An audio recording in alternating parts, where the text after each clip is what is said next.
जो पहले बचे हुए थे। हरियाणा के अंदर 2 कॉलेज है जहां हॉस्टल सुविधा बची है और वो भी फीस 400 गुना बढ़ोतरी कर दी गई है इस कोविड के बाद से। पहले अगर हम बात करेंगे वही हॉस्टल 12,000 रुपए में मिलते थे, 4,000 रुपए सिक्योरिटी होती थी, वो सारी चीजें करके आज 28,000 रुपए मिले गए। एक शहर के अंदर आप आए हो, ये यूनिवर्सिटी सबसे पुरानी यूनिवर्सिटी स्टेट यूनिवर्सिटी हरियाणा की है। इस यूनिवर्सिटी के अंदर नॉन टीचिंग के एम्प्लॉयज भी इस हॉल के अंदर बैठे, वो बता देंगे पिछले 4-5 महीने से एम्प्लॉयज को सैलरी नहीं मिल रही, चाहे नॉन टीचिंग का हो टीचिंग का हो। ऐसा दिवालियापन यूनिवर्सिटियों का निकल गया। अभी हमारे SFI की कॉन्फ्रेंस थी तो हम बहुत सारे प्रोफेसरों से मिलने गए उस कॉन्फ्रेंस के संबंध में। हमारी जेब के अंदर पिछले उधारे लेके अपना घर खर्च चलाने लग रहे, कोई पैसा नहीं आ रहा।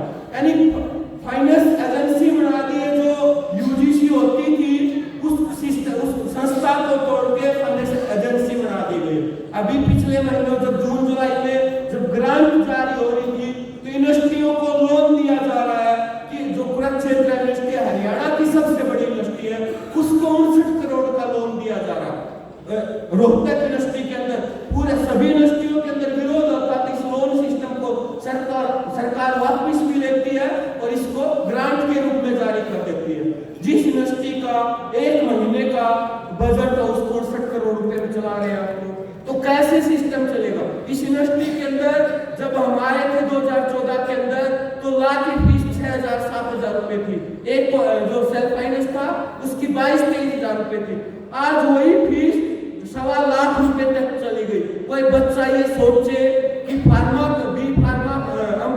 करनी है तो हरियाणा के प्राइवेट कॉलेजों के अंदर की फीस नहीं है, इस यूनिवर्सिटी के अंदर वो फीस कर दी 1 लाख रुपए 30,000 रुपए।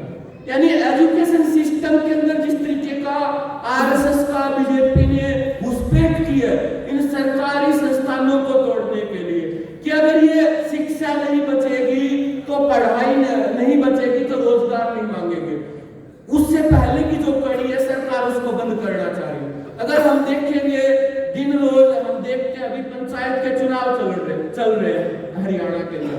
हम भी गाँव के अंदर गए इन दिनों के अंदर, हमने भी देखा मेरे जैसे नौजवान बहुत सारे अलग अलग सरपंचों के अभियान कर रहे हैं, उससे भी पैसा ले रहे, उससे भी दारू ले रहे, नशे की तरफ युवाओं को धकेलने का काम कर रहे। और कारण क्या है कि उनके पास काम नहीं है। अगर मैं पूरे दिन दिमाग से खाली रहूंगा, कोई काम नहीं होगा, तो ये छेड़खानी जो महिलाओं के साथ बढ़ रही है, चोरी की जो घटनाएं बढ़ रही है, वो खाली बैठा नौजवान ही करेगा जिसके पास काम नहीं होगा। अगर काम होगा तो अपने ड्यूटी पर जाएगा, स्कूल में जाएगा, पढ़ाई करेगा, तो ऐसी चीजों के अंदर ध्यान नहीं बटेगा। लेकिन सरकार ने शिक्षा खत्म कर दी, उसके साथ साथ रोजगार का क्षेत्र। अभी देखिए CT का एग्जाम हुआ अभी 5-6 नवंबर को, उसके अंदर 11.5 लाख नौजवानों ने पेपर दिया और पेपर से पहले कोई बच्चा महेंद्रगढ़ से चल के फरीदाबाद जा रहा है, कोई कैथल आ रहा है, और सेंटर पे आने के बाद ये पता लगता है कि यहाँ पेपर नहीं, आपका तो रेवाड़ी के अंदर पेपर। इतनी बड़ी और CT का एग्जाम करवाना, बहुत सारे साथी ये समझ रहे हैं कि CT के तहत हमें नौकरी मिल जाएगी। आपकी 10वीं की, +2 की, ग्रेजुएशन की सारी पढ़ाई को एक तरफ रख दिया स्पेशल बोर्ड बना के, जो STEM होता था, जो UGC जो पेपर करवाती थी नेट का, कि एक तरफ तो सरकार कंपलसरी कर रही है कि आपको नेट का पेपर पास करना पड़ेगा तब PhD के अंदर दाखिला मिलेगा। दूसरी तरफ उस पेपर को 2 साल में 2 बार करवाया जाता था। मैं भी अपनी वाले पेपर दे के आया हूँ, तो उस पेपर को 1 साल में 2 बार करवाया जाता था, उसको 1 बार कर दिया।